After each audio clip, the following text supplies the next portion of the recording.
Talk about a crusher. Yes! Oh! Are you kidding me? And gone!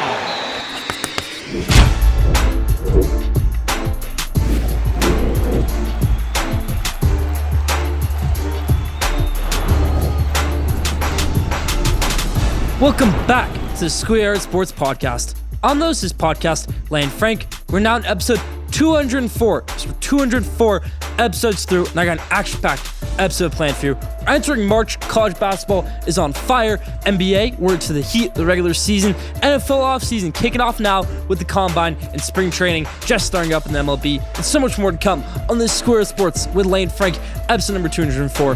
Let's hop into it.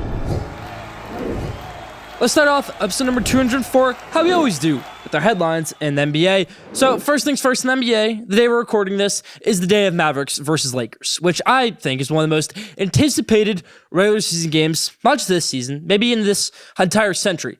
Because you don't see regular season games in the new NBA, where the NBA can be boring, NBA can be a travesty from night to night, to be this anticipated. But yes, for Luka Doncic to go up against his former team, for this trade, for Nico Harris and Rob Pelinka to be in the same building again, for Jason Kidd to see his former star, Luka Doncic, it means something right here. Lakers, they've been doing great with Luka Doncic. They beat the Nuggets by about 20 the other night. I have my concerns still my reservations, but it's a great matchup. Mavericks versus Lakers, glad we get to see it.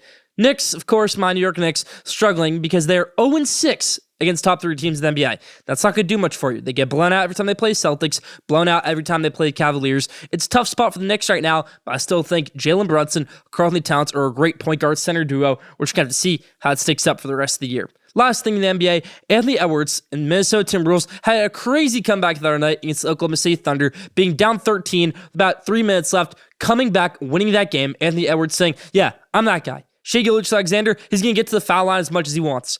Chris Finch, head coach of the Minnesota Timberwolves, he said, yeah, he can get to the foul line as much as he wants, but we're going to get the job done and we're going to get that win. And that's exactly what Minnesota did. Making that comeback win was great to see. Let's move things over to the NFL. We got our NFL scouting combine coming up this week. Now we've got almost every NFL personnel, top NFL personnel in Indianapolis in Lucas Oil Stadium. Will we see some trades be done? Can Matthew Stafford head to another team? Can we see another person break the 40-yard dash record? Got a bunch of things coming up with this NFL draft later on this episode, but really all news in the NFL draft combine this week. Now for the MLB, we got spring training up and rolling right now, so we'll see how that goes. We'll enter MLB season starting off late March. Can't wait for everybody. That's about for the headlines this week. Stay tuned.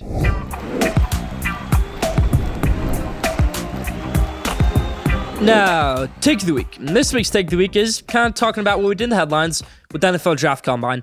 What I want to point out with this NFL Draft Combine is I'm seeing a lot of people this year, a lot of stars in this NFL Draft not participating in the NFL Combine drills. Now, yes, they might want to be grilled in their interviews, go to the Combine, this and that. But they don't want to actually go through the drills, go through the 40-yard dash, go through the throwing, go through the catching, go through taking measurements, all that. Because when I see someone like Shedeur Sanders not want to do it, someone who, why wouldn't you want to show yourself the biggest scale? Why wouldn't you want to compare yourself to Cam Ward? I know you practiced them in the past. Why wouldn't you want to go up against Jackson Dart? Because I'll guarantee this right here. When Jackson Dart goes out there, he throws the ball 65 yards. When Dylan Gabriel goes out there, he doesn't miss on a single pass. People are going to start saying, well, where's Shedeur Sanders? Why is he not doing this? Ashton Genty, when we see Marion Hampton run a 4.40, they're saying, well, what's Ashton Genty's 40 time? Oh, well, he didn't do it. For Abdul Carter, I understand. Abdul Carter is still injured. He got hurt in that Boise State game. He's still going to be a top prospect. But for me, it's like, you're on a huge stage right here, the NFL Draft Combine. Yeah, people go to your pro day. It's your pro day. You're in your own environment. This is the pro environment. I really would say the NFL Draft Combine is how you can tell if somebody's going to be a bust or not, because they're on the biggest scale, they're in a professional setting. You're not at your college, you're not at your pro day, you're not, going out to eat in your favorite college town anymore at your pro day. You're in Indianapolis. You're acting like a professional. You need to do the right things there, and I think Shedeur Sanders not going through the drills, Ashton Genty not going through the drills, it's a huge red flag for me if I'm an NFL GM, because why wouldn't you want to showcase yourself at the biggest scale? Top prospects in the past, they've done it. Why wouldn't you want to go out there, see your 40 times Shedeur Sanders? Why do you want to run that 4.8 like Patrick Mahomes did? Now, you may come out flat. You may run a 5.2 like Tom Brady. But if you really think you're that fast, then go for it. Ashton Genty. People may think you're just a bruiser of a running back. Why not show off your speed? Why not run that 40? Why not do your bench presses? Why not do your broad jump? A lot of interesting things to me right here on people top prospects not want to go through the drills of the NFL Combine. That's about for Take of the Week this week.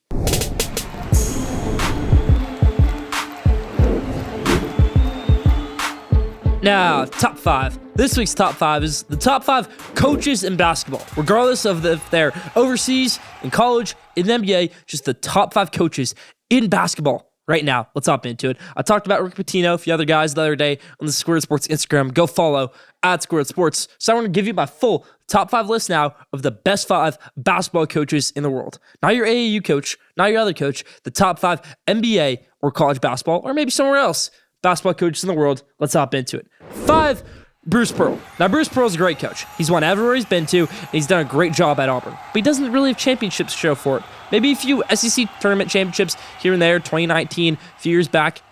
But he hasn't won a national championship. But I still think Bruce Pearl, who produces a great team year in, year out, does the most of what he's given. I'm not going to say he gets incredible 5 stars, a plethora of 5 stars each year. So I give Bruce Pearl that. That's why he's at number 5 on my list. That's why he's on my list. 5, Bruce Pearl. He's done a great job this year with Auburn. Number 1 team in the country. No debating that. 4, Kelvin Sampson, head coach Houston. Kelvin Sampson wins everywhere he's been. Won at Oklahoma, winning at Houston, wins the conference, no matter what conference he's in.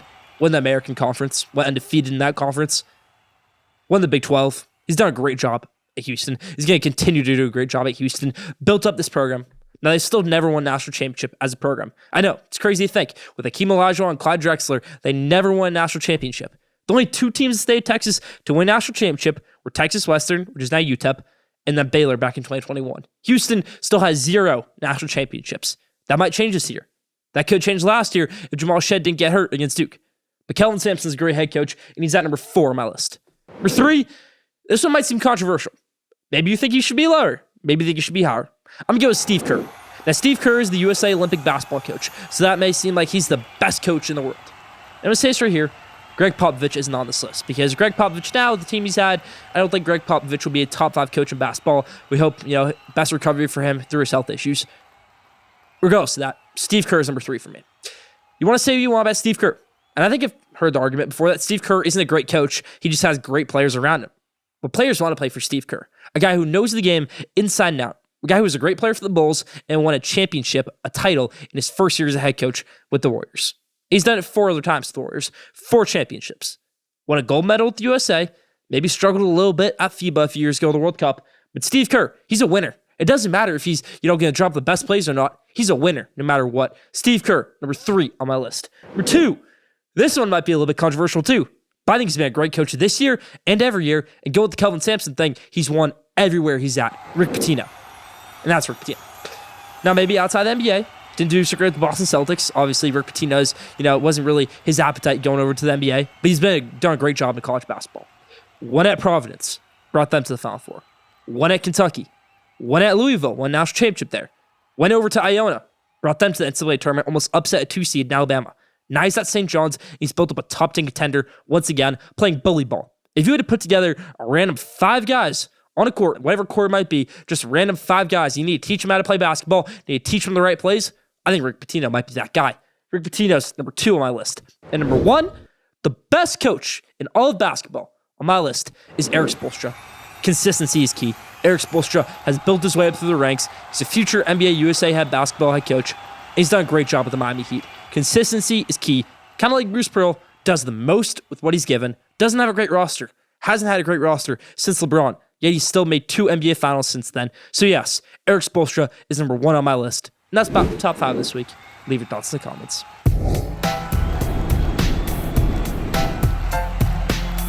Now, did you know? This week's Did You Know is a great one. Did you know defensive lineman T'Vondre Sweat, who is 6'5", 366 pounds, ran a 5.27 40-yard dash at the NFL Combine last year, while the GOAT, Tom Brady, ran a 5.28 40-yard dash, staying all skinny in his frame. Didn't know that? Leave that in the comments.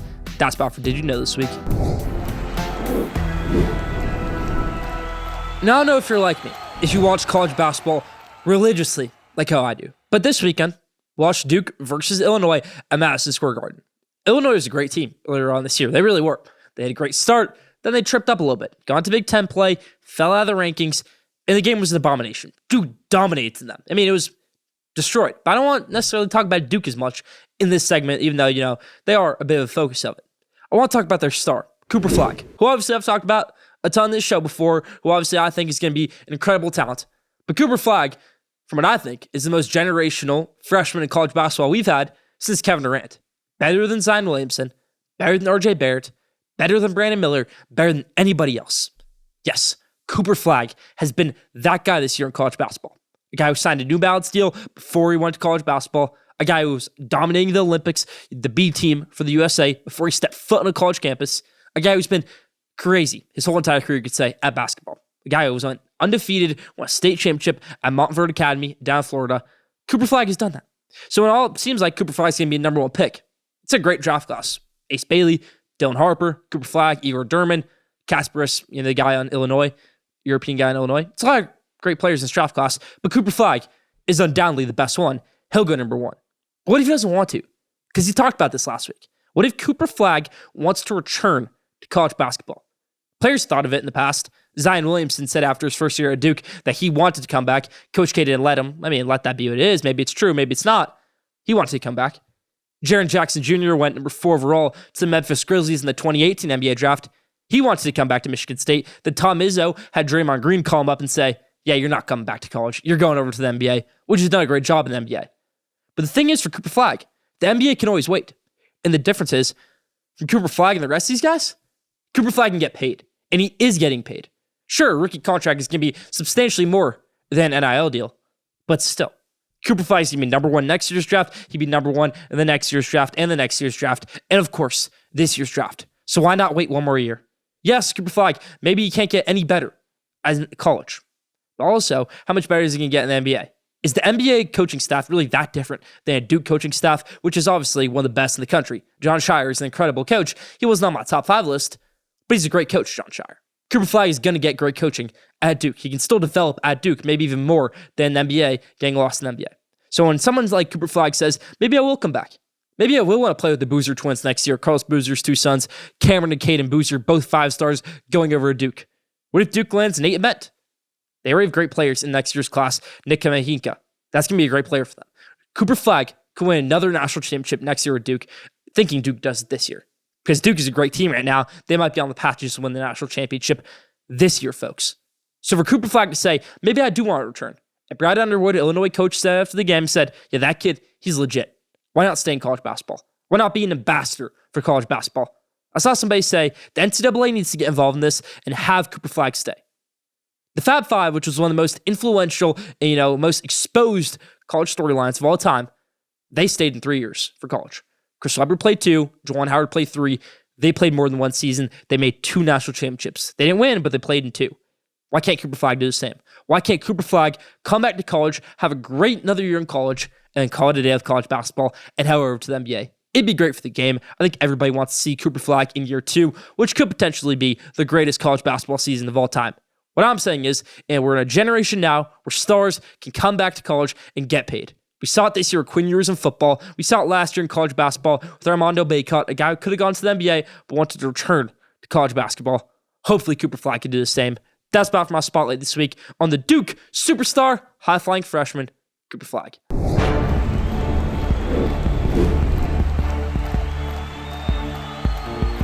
It's that time, everybody. It's NFL mock draft season. You know how we roll in Schoolyard Sports. I'll do a few mock drafts throughout the year. Maybe top 5, which is today's, a top 5 NFL mock draft. But then April, when we get to that late April week, we give the full 32 full episode NFL mock draft. One of my favorite episodes to do the whole entire year. But first, we got to do a few other ones. And we're going to get into the top 5 picks. My very early NFL mock draft. Let's hop into it. Pre-combine. So before we've seen anything, let's hop into it. The first pick in the NFL draft, the Tennessee Titans trade this pick to the Las Vegas Raiders, where the Las Vegas Raiders say, hey, we need a quarterback.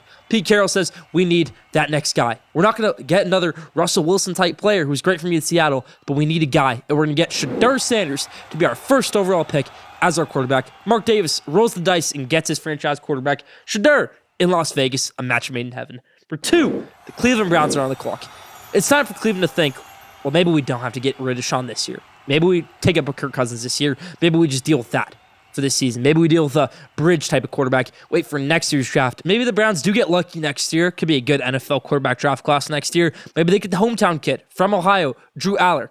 I see you wait for a year in a quarterback. You take your defender because you're not getting Myles Garrett back next year.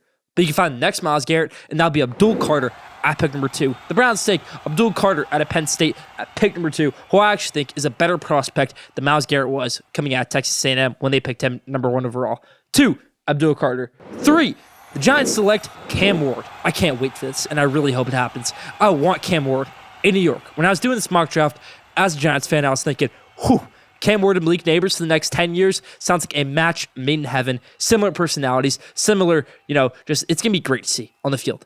If you have Cam Ward at quarterback, Malik Neighbors at receiver, maybe you take on a running back in the second round, maybe Marion Hampton falls into your lap, luckily. Maybe you get a good tight end to pair with this trio. That'd be great. But Cam Ward is going to land in New York at pick number 3, in my opinion.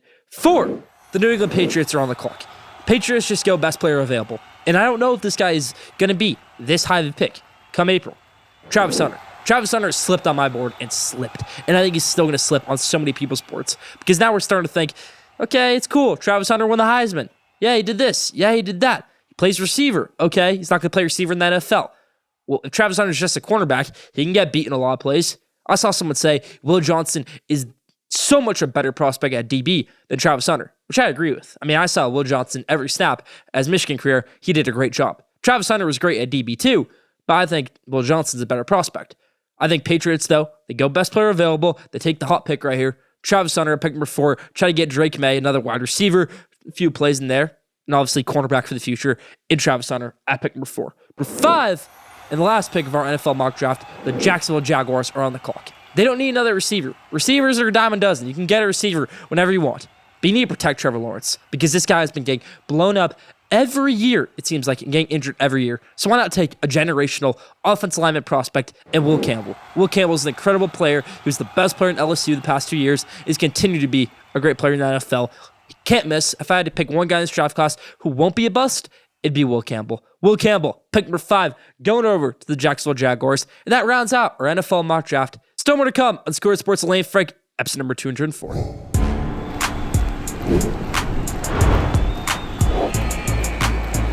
Now, at the buzzer. This week's At the Buzzer is we're going to talk about something interesting, a little trend I'm seeing in the MLB.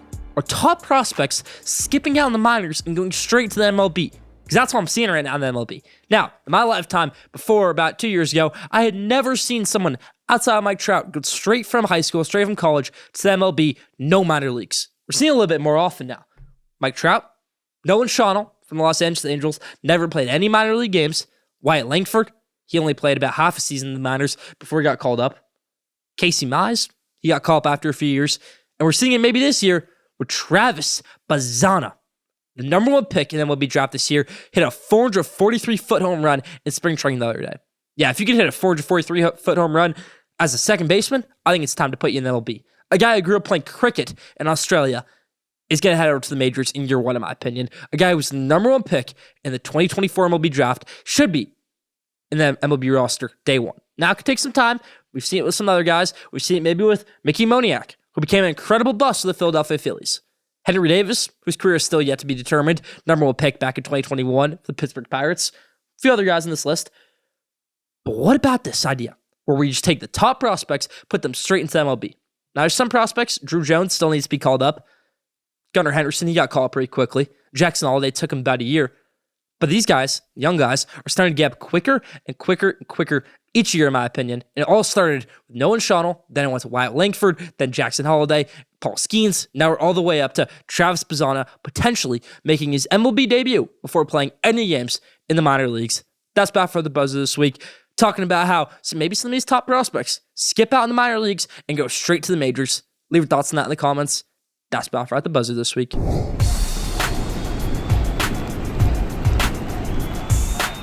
Now, the best for last, question day. This week's question day is, what is the best conference in college basketball this year?